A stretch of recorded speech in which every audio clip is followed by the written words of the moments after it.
السلام علیکم ناظرین، آج محمد بن قاسم ناول کی چھٹی قسط ہے۔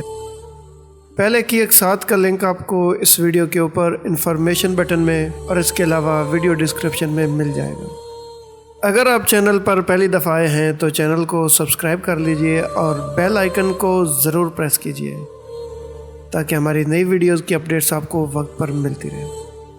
پانچویں قسط کے اختتام پر ہم نے دیکھا کہ جزیرہ سرندی پر ابو الحسن کے ساتھ ساتھ اسلام بھی لنگر انداز ہو چکا تھا۔ اس بابرکت کام کا آغاز عبد الشمس اور اس کی بیٹی کے دائرہ اسلام میں داخل ہونے سے شروع ہوا۔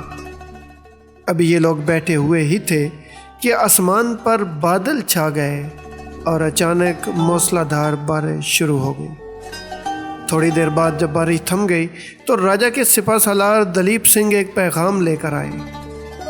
دراصل راجہ بے صبری سے اپنے عرب مہمانوں سے ملاقات کا خواہشمند تھا۔ ابو الحسن اپنے ساتھیوں کو ادھر ہی چھوڑ کر دلیپ سنگھ کے ساتھ راجہ سے ملنے روانہ ہو گیا۔ دوپہر کے وقت جب ابو الحسن واپس آیا تو اس کے پاس اپنے ساتھیوں کو سنانے کے لیے ایک اچھی خبر تھی، اور خبر یہ تھی کہ راجہ اور بعض دوسرے سرداروں نے اور بھی زیادہ گھوڑے خریدنے میں دلچسپی کا اظہار کیا ہے۔ اس کا مطلب یہ تھا کہ اب انہیں واپس جا کر اور بھی زیادہ گھوڑے لانے تھے تاکہ یہاں آ کر دوبارہ فروخت کر سکے۔ ابو الحسن نے اپنے ساتھیوں کو اطلاع دی کہ اب وہ چوتھے روز واپسی کے لیے سفر شروع کر دیں گے۔